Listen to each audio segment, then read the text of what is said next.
So we've had the plumber at the house, which is good because I like the part I play is I make the coffee.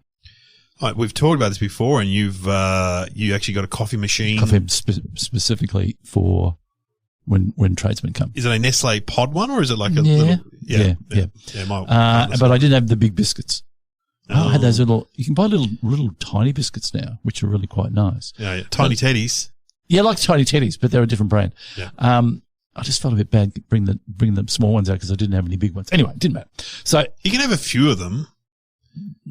What do you mean? Yeah, well, as in what, a variation? No, you can have 2 or 3 of the little ones to make up for a big one. Oh, I had like about 20 of them. Oh, yeah. And the guys quite liked them. Anyway, so the guy, he does the assessment and everything, and then as he's leaving, he goes, "Oh, look, got to say, big fan of Russell Coit."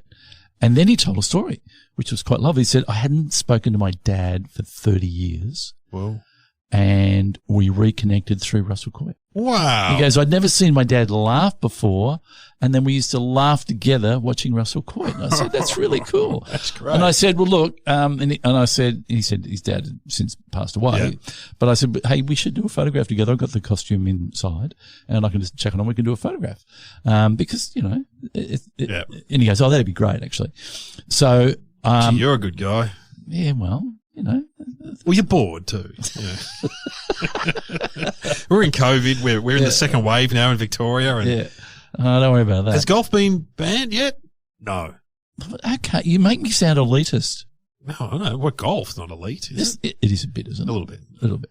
Anyway, so he comes back the next day, does the job, blah, blah, but I've forgotten that I've double booked and I got the tree man there as well. Oh, no. So I got the tree guys, 3 of the tree guys, and they're bit there. I made them coffee as well. Jeez, you're on the cafe. Oh, yeah. And they had to have the little biscuits. So that, but they liked my coffee, so I felt like I was a part of it. And I would walk out occasionally with my hands on my hips, look around and go, yeah, good tree work there, guys. But, you know, you don't have to offer them a coffee. They're doing 4 or 5 jobs a day. This is you, though. This is you. Yeah, my wife always does. I'm just like, But, you know, I mean, surely, I'm not looking to be liked, but I'm going, surely they're going to go 110% if you give them a coffee. Yeah, true. They'll get a bit of that buzz too. Yeah. So they're doing their stuff and the plumber's there at the same time. The plumber's finishing up and I say to him, oh, we've got to do that photograph. So I no. He's probably like, oh, no, we don't have to. And it's more for you now than for him. Oh, no, you got to do it. Yeah. So I go and put the costume on. And I wander out the back and I grab his phone and we do the photograph and he's got his son there. We do his son as well. And he goes, oh, that's great. Thanks very much. Really appreciate it. And because I'm there, I'm thinking, oh, well, I'm outside now. I better go and check how the trees are going. Oh, no. So I walk around the back forgetting that I'm wearing the Russell Coit. And I'm staring up, talking to the guy up the tree and he's giving me a bit of a look. I think he was giving me a look. Yeah. And then I went back inside and went, he must think that. Yeah, I would just wear that outfit. I randomly pop the outfit on and go outside, tell people what to do, think I'm Russell Coit. I mean, he must think I'm deluded. That guy's lost it. He walks around in one of his characters. Of all the things you think, you know. Imagine him telling his wife or his mate, you know that guy Glenn Roberts to his house. You're like, in Gilligan's Island, Skipper. He didn't get much acting work, so he opened a restaurant called Skipper's and he used to walk around with the hat on. Skipper hat on. That bit of juice that you get from, you know, doing the carrot. Look, Gilligan. Time to hit the road. I wasn't in character, but I just forgot that I had the outfit on. Yeah. You had the hat on and. Yeah. But no, actually, I might have even taken the hat off. Might have had it in my hand, but I had. Yeah, but you look like Russell Coit. Well, yeah, but you know, anyway. So, well, hello to him if he's listening, and it was just an accident.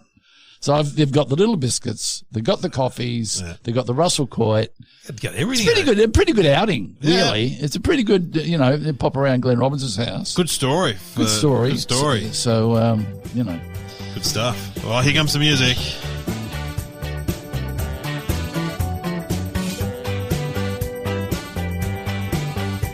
Hello and welcome to Somehow Related, and now please welcome your hosts Glenn Robbins and Dave O'Neill.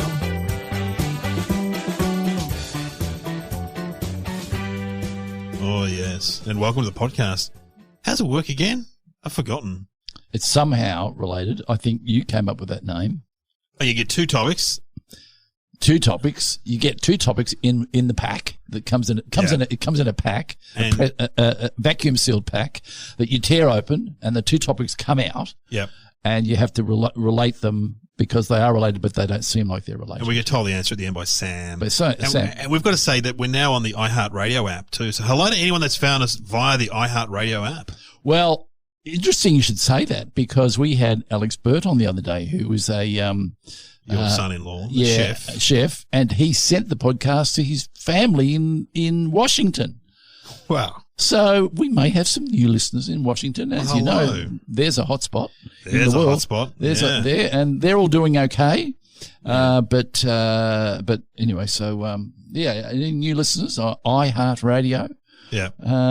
Welcome aboard. Welcome aboard. It's tends to be an X-rated show, a lot of filth. No, it's probably PG. You'd have to say. Occasionally, I wouldn't say you. I mean, some of the jokes at the end are a bit fruity, aren't they? Yeah, right. Yeah, people. Can I say? We normally give a warning though.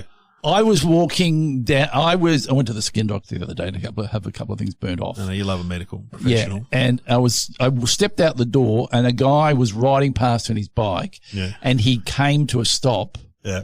And he took his headphones off. I thought, oh no, here we go. What's he going to yell at me? He goes, I'm just listening to Somehow Related. Why, as I saw you. That would be weird, wouldn't it? If you were listening to Somehow Related, that's funny. And Glenn Robbins steps out of the skin doctor right in front of you on your bike. Again. And he said to me, just listening to Dave's Jeff Kennett joke, very funny. Oh, good. Oh, Jeff, that'd be highly inappropriate. And also, just a bit of business before we get the topics. Like Kath and Kim, we talked about it a lot last episode. Yeah.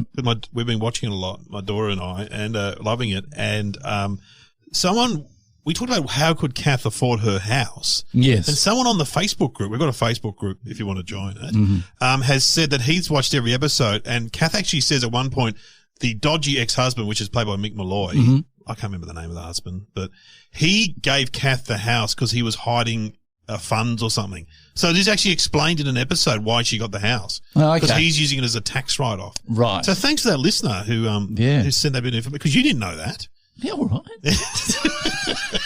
you You're in the show. Who are in it. You, even the guy who's in it all the time, and you should know. Well, Cal came late on the scene. You know. Does Cal meet the ex? Because the ex-husband turns up, doesn't he? At one point. Oh yeah. He comes and stays the night. That's right. I tell you, and he comes with his Camino a little bit too open, and he shows off his man parts. Right. And I tell him to adjust it when he's in the kitchen. You know.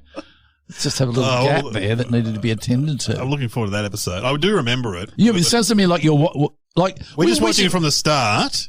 So what happens at our house?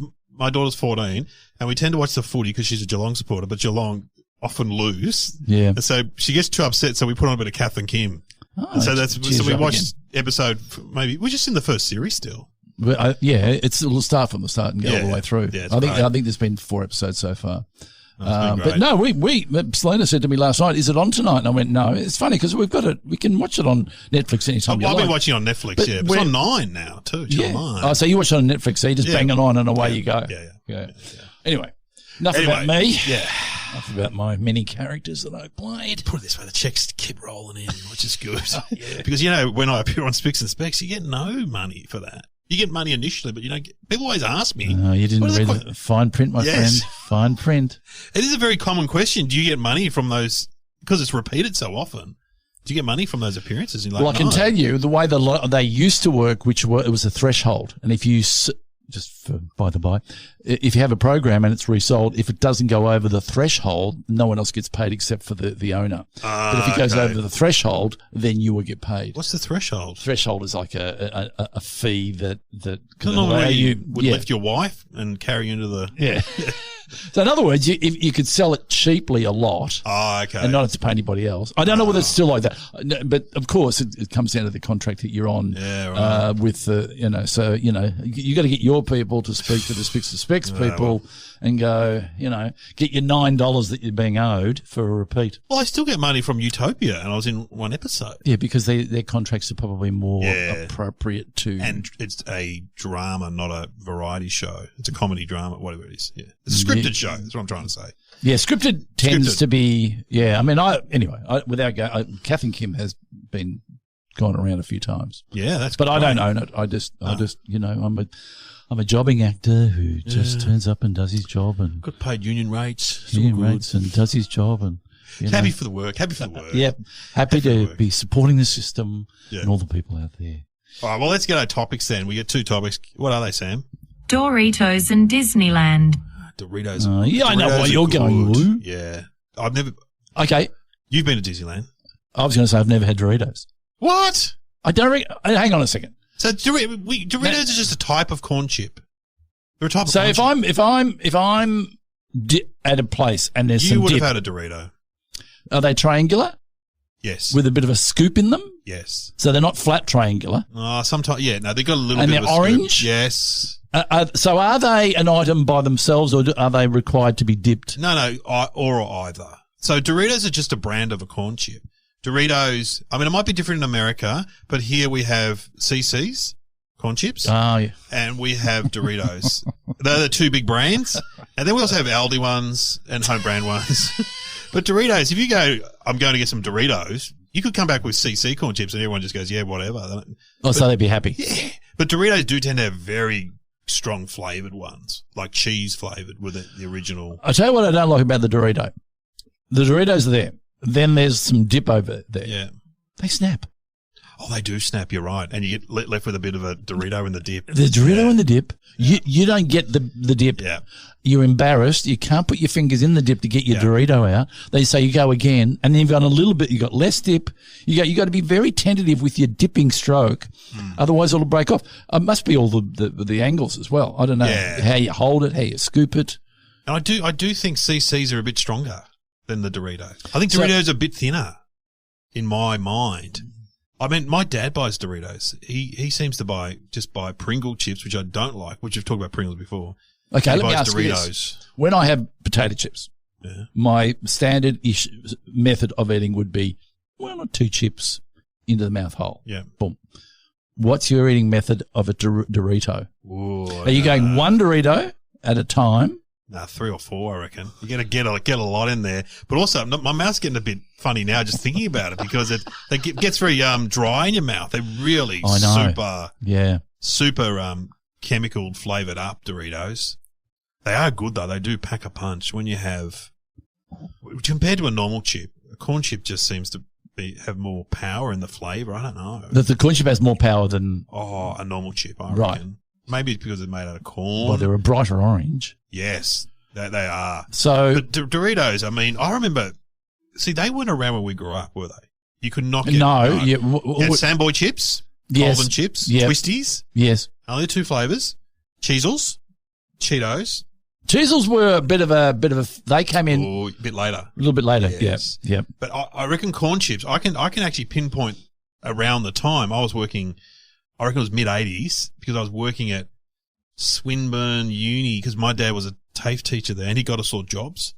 At the whole, when people work at a uni doing enrollments and that kind of stuff, enrolling new students, and it's often a casual job. Everyone employed there had when you started work there, you'd go, what's your mum or dad do here? Oh, my dad's a teacher. My dad's an accountant here, whatever. Anyway, and we, it must have been 84, 85, we would get, every student that would enroll at Swinburne Uni would get a show bag, and in it was this new product of CC corn chips. Yeah. And so we ate so many of those corn chips. It was unbelievable. So you'd have to say they would have an addictive quality to them? Hard to have one. I couldn't eat corn chips for a while after that because honestly, we would sit there and it'll get to about 10 o'clock and we'd be taking the photos of the student IDs. We had that job. Yeah. And then, and mum started working there too, that was good in a way because she would bring my lunch, but I was always late because I was living in a shared house by that stage. I was, living at large and, getting up and I was always late and mum would make me apologise to Keith, the boss. I would turn up and make sure you apologise to 10 Keith. past 9, just wander in, disheveled. David, you're late. Apologise to Keith. And Keith couldn't care. Whatever. Keith didn't care. Apologise to Keith. Anyway, we would sit there at lunchtime, me and the other students that were working there, and just eat these corn chips. Oh, gee, they were good. So, orange. So The Doritos are more orange than CC corn, much more orange. If you eat too many, does it affect your feces? Does it go for like beetroot? Like beetroot. Does it go? You would imagine if you've eaten a lot of them, it would, because you're not digesting that colour. No, that's what is it? It's a cheese. It's a cheese powder. Oh. It's cheese powder, but it'd be paprika. Is it a tortella? I think corn chips originally were tortillas, but fried. So I think that because when you go to, we've talked about nachos before, and I've talked about how I've been to Mexico, whatever. But when you go there, nachos are not a thing there. It's an American thing. It was an American thing. But they do have corn chips, but they are actually just tortillas cut up and fried, I think. So I think maybe that's where they originated from. Someone was cutting up the tortillas. Alex was talking about Alex Burt, the resident chef, the friend of the show, was saying the other day that Australia hasn't embraced Mexican food the way that it has in the US. Over here, it has a sort of a lower end of the market, a tendency towards it. Yeah. Whereas in the US, I've been to some Mexican restaurants in the US. Unbelievable. Yeah, the food quality is, there's one called, what's it called in New York? La Esquina, I think it's called. It's probably the best restaurant I've ever been to. Even the cheap Mexican food in Mexico is good. In America is good, because I remember I was in LA with Husey once. Name drop it. No, whatever. And we went for a tour of. We were looking for things to do, and we went for a tour of NBC Studios. It was a pretty boring tour, I've got to say. But then we had to have lunch, and it's in Burbank or somewhere. It's in the burbs. Yeah. And so we just stopped some guy on the street, and we said, "Where can we get some good food over there around here?" And he goes, "Go to that Mexican restaurant." I go, "But that's a chain, isn't it?" He goes, "Yeah, it's a chain." He goes, "But let me tell you, everyone cooking in that restaurant is Mexican." Yeah, so they know what they're doing. And that's the difference between Australia. You go to Taco Bill's here. Yeah. They're not Mexicans. Yeah. Cooking in Taco Bill's here, are they? His point is, there's an opportunity in Australia for a whole of a higher quality Mexican food that we're not tapping into. No, definitely. So, what are they? Corn? What are they? Corn. It's corn, salt, cheese, pepper, flavour, and some sort of sprinkle on top that has got some chemical names that we don't want to go into. Correct? So good. They have I noticed this the other day, they have tasty cheese and they have nacho cheese, which is even more. Because I made nachos the other night, because my oldest kid loves nachos. But for teenagers, nachos is it's corn chips with some cheese over the top. They all stick together. Sour cream. Some beans. Yeah, avocado. And it's always hard to pull it apart. Sometimes you got to get the second hand in there to pull the extra bit. You feel bad, and then you dip it after that as well. Yeah, you can. In the avocado, sour cream. Yeah. Oh, you can go all day on that. Still maintain. You go to a restaurant, get nachos. Let me ask you this: if you went to the movies, would you buy a packet of Doritos? Because if you, I probably wouldn't sit next to you. Too noisy. I just don't know why you can buy them in the cinema. Well, we can buy chips. They are a bit noisier than chips. They are. Name me a food that is louder than Doritos or corn chips. It's a very good question. That is the loudest food. Apple. Crunching apple. Oh, apple's pretty good. Not that loud. Not too bad. You're right. I got told off once for eating in there. What'd they say? I bought I'd come straight from somewhere and I hadn't had dinner, so I bought a big packet of chips, not corn chips, just normal chips, and it was Rabbit Proof Fence, the premiere. It's a very serious movie. A lot of silence, a lot of terror. A lot of fences. A lot of fences, a lot of, treating the Aboriginal Australians very badly, and like, bit of tumbleweed action. Bang, bang. Yeah. And hide in here. And there's me. And this guy just turned around. Excuse me. Very serious movie. Would have been some reviewer. Would have been someone from the Green Guide or something. Just getting into you. Let's talk about Disneyland. I've been there. Oh, see, I've never been to Disneyland. Look, it is what it is. It's a small one after all. Well, don't go near that, because as soon as you hear it, you'll sing it all day. It's a small one. What do I know about Disneyland? It's interesting. I think they have roads underneath there. I think the rubbish bins go straight down. That's great. And they empty. Is there a subterranean? Oh, I think there is. Yeah. Oh, fantastic. Yeah. I got obsessed by. we've talked about Disneyland before, but I love. I used to love the Disneyland show on a Sunday night. and they, Tinkerbell will come on. We've talked about Frontierland, Frontierland, Adventureland, Fantasyland, Futureland, Future World, Future. Yeah. Oh. Anyway. But when you went, so it's in Anaheim, isn't it? So it's in it's in the burbs. Yeah. Well, I don't know whether it would be now. So it is a bit weird when you're driving through the burbs and then you turn the corner and then you see the castle and you go in. Yeah. And it's okay. There's I went there with we were in our 20s when we went there.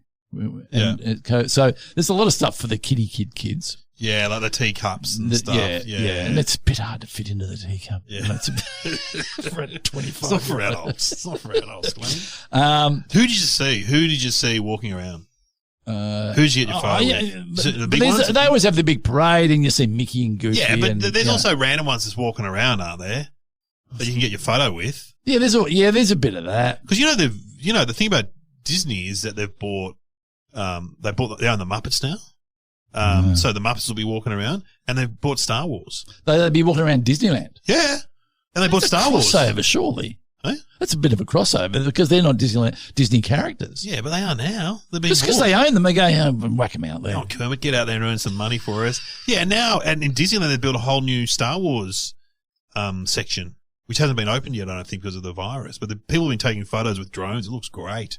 Yeah. The new Star Wars section of Disneyland. There was a ride there called Magic Mountain that was really good. Oh, yeah. Which is a roller coaster inside a mountain, I think. So it was one of the first to go when you're going in the dark. Oh. So you don't know, which way you're going to go, left or right, up or down, and you just scream a lot and put your neck out. Walt Disney was a bit. I read a book about him, the unauthorized biography of Walt Disney. He was a bit control freak. Yeah, him and his brother Roy ran Disneyland, didn't they? There's an apartment there that's still there that they lived in. Oh, really? Yeah. I went to Euro Disney. In Florida? No. Oh, that's in Paris. In Paris. Or Euro Dismal, as we called it. Because I went to Epcot Center in Florida. Oh, was that good? Fantastic. We've talked about it before, so I won't go over it again, but it was fantastic. Well, we talked about Euro Dismal because was it dismal? Yeah. Well, it's Disneyland recreated then, and your kids just thought it was pathetic. No, we don't have any kids at that stage. It was years ago. It was just me and my brother and Kieran, and we went there. She didn't want to go because she's like, "We're in Paris. We should be going to historic. No, let's go to Euro Disney." So again, you get the train way out in the burbs. Yeah. Amongst all these beetroot farms, they've built Euro Disney. Yeah. And that's right, there was a fight in the queue because it was the start of the season and these French guys started fighting about pushing in. Mickey Mouse. You had to break it up. But easy, guys. The thing about Disneyland at Disney, it's all about customer service and how they're all happy all the time. And yeah. Welcome to, I assume it's like, welcome to Disneyland. Yeah, well, the French can't really do that because, it's like, the Disneyland. So, you know what I mean? They're not. The Mickey Mouse, Pluto, that's a bit on you. And I wanted to get my photo with my favourites. Like, I love Donald Duck. I love Scrooge. Remember Scrooge McDuck? Remember Scrooge McDuck in his? He used to swim in the money. He was the rich one. Oh, that's right. Yeah. He used to love Scrooge McDuck. Yeah. But I think the only thing we could find was like Winnie the Pooh or someone, or even Tigger. Yeah. Again, Winnie the Pooh was bought by Disneyland. And so they Disneyify them when they buy. Because you remember the great old drawings of Winnie the Pooh. Yeah. And then you look at the Disney Winnie the Pooh. Like, I think they put pants on him and stuff. They always put pants on. You can't be having a bare bottom walking around Disneyland. So they'll get pants on and become cuter when Disneyland buys them. Because I know we went to some animated movie. It might have been by Disney. And Kate Langbrook pointed out that when you see the animals and you see them from behind, none of them have got assholes. Yes. Yeah, no, of course not. Typical Kate. But also the thing about the Disney characters is that because Walt had a really unhappy childhood, he didn't make any of them standard families. So like with Huey, Dewey and Louie, Donald Duck's not their dad. He's their uncle. Ah. And Mickey and Minnie never get married. I think it is. They have, if you look at the family structures, none of them are nuclear families. They're all like a bit more unusual because Walt had an unhappy childhood and didn't want that represented in his work, apparently. Wow. These are the theories. I don't know. So what does it and say? He, Walt was, a secret. They'd say he was a secret racist and stuff, but there's no real proof of that. It was in the unauthorized biography that I read. Well, it is interesting because everything about it is pure and wholesome. Yeah. And, you know. So what else is Pirates of the Caribbean? That became a big movie. Great movie. That was a good ride, but they're all the same. It's kind of like you want to let yourself go. Like when you do the Adventureland one where you get on a boat and you want to believe that it's a real hippopotamus. Yeah. But it's going.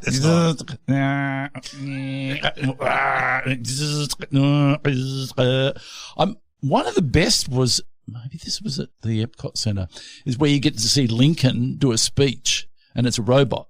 Oh, really? Yeah. It was really good. For some reason, you just really went with it because I think they either projected his face or something. Anyway, it was good. It was good. I tell you something, Steve Martin. Oh yes, he was a magician at Disneyland. That's right. He lived near there. Yeah, because he lived near there. So that's where his career kind of started. Yeah. So he would do like 8 shows a day or something. There was some legendary magician who used to work there, and he was his apprentice because he talks about it in his book, doesn't he? So, you know, doing that amount, that's where you cut your teeth. That's where you learn how to be who you are. That's what, you know, that's what you do. So did you know that there are feral cats at Disneyland that they welcome because they get rid of the rats? Ah, really? So they don't get rid of the feral cats, keep the feral cats because the cats get rid of the rats. Okay. And occasionally one of those guys who works in the costumes, they go on strike or they write an article about what it's like being goofy or whatever. Because they have all these strict rules and stuff about being those characters. Right. Where you can't. Have you ever worn one of those costumes? Yeah.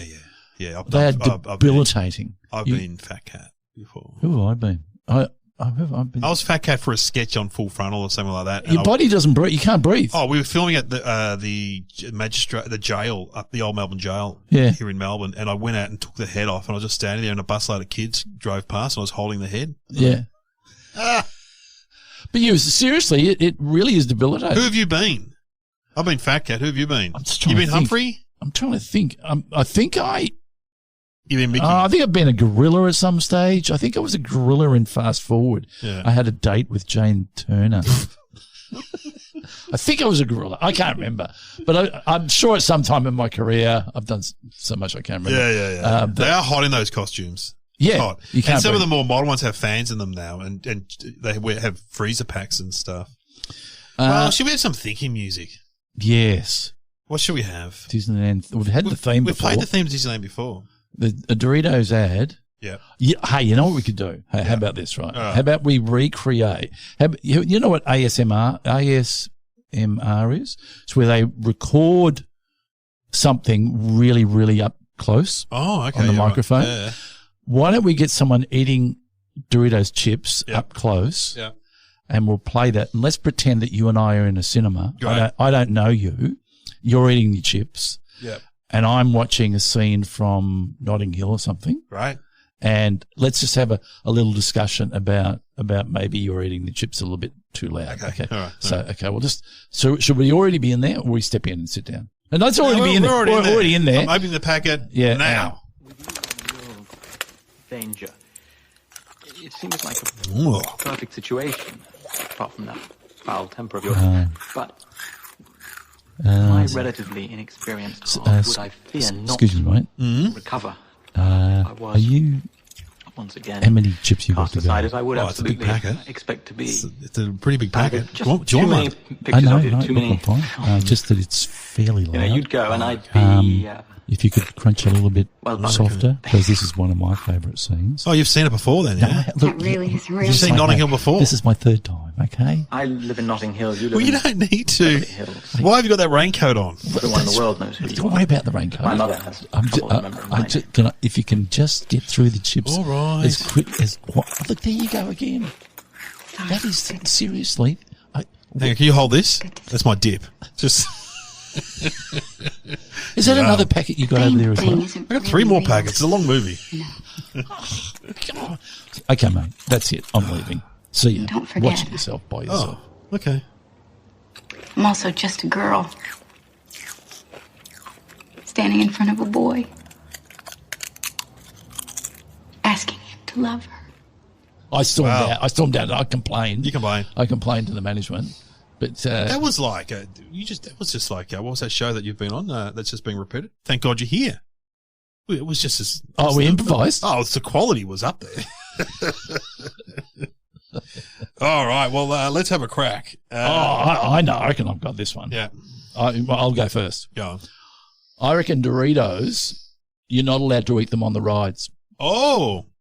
They said you can't eat corn chips on the rides because you might choke or something, or you might not.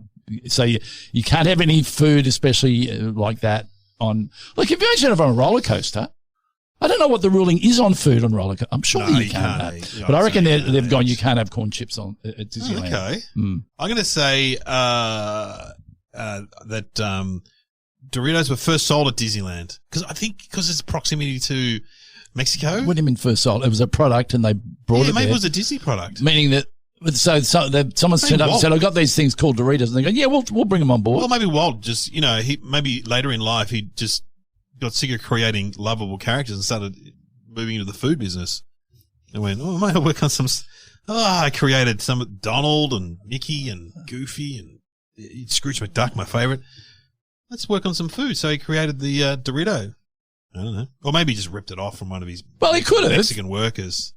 Is there a Mexican? There's no Mexican rides there or anything. Is there anything Mexican at Disneyland? I haven't been. But I don't think so. It's a small world. Would have Mexicans in it somewhere, I assume. Yeah. All right. Well, let's get the answer. And this was sent in by a listener, I believe. So thanks really? Thanks to the listener who sent this in. Okay. All right. What is it, Sam? Doritos were originally Disneyland trash. In the early days of Disneyland, a restaurant named Casa de Fritos invented Doritos by repurposing stale tortillas they bought from a local vendor. Oh, wow. So you were sort of right. So in other words, they've taken food out of a rubbish bin.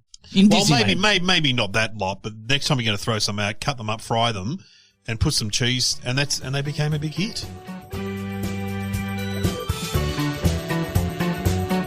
You have been listening to Somehow Related with Glenn Robbins and Dave O'Neill. That's amazing. It's similar to, we've done Twisties before, similar to Twisties. What were Twisties again? They're a waste product of pet food. But again, they made out of corn. Right. And the guy would add cheese, salt and cheese powder to them and then sell them in the neighborhood. So that's incredible. And then a Dorito, is that what is a Dorito? That's a brand. So that's a Mexican word, yeah? Oh, that's a very good question. I don't actually know. Dorito. So if you ask Sam, is Dorito a brand? I just assume it's a brand, but maybe. Okay. Sam, what is a Dorito? Doritos is an American brand of flavored tortilla chips produced since 1964 by Frito-Lay, a wholly owned subsidiary of PepsiCo. Yeah, thanks, Sam. It's a brand. Okay. Let's just say, because I know Hamish and Andy came up with the gravy chip. Oh, they did. Good idea, too.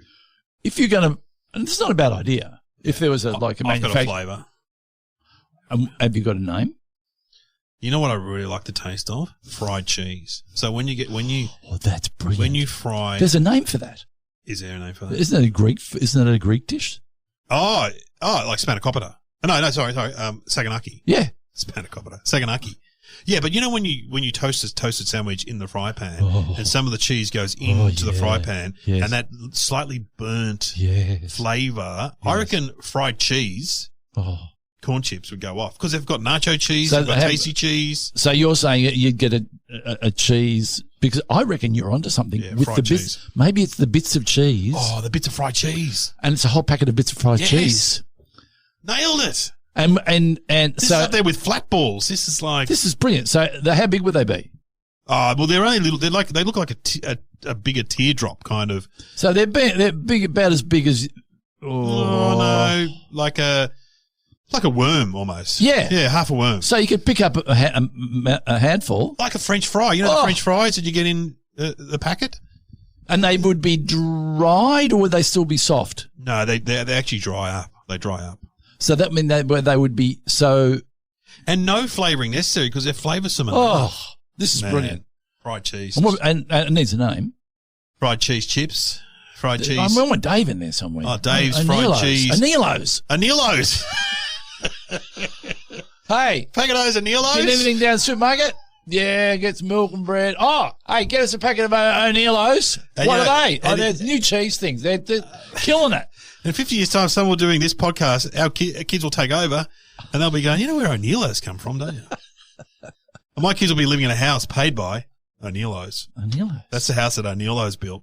Have a look at that, kids. I reckon that you should be on the cover though. Yeah, definitely. And you would be sitting back. I reckon you would be sitting back on the couch with it on your stomach, and you'd be watching an episode of TV, whatever. Yeah, whatever.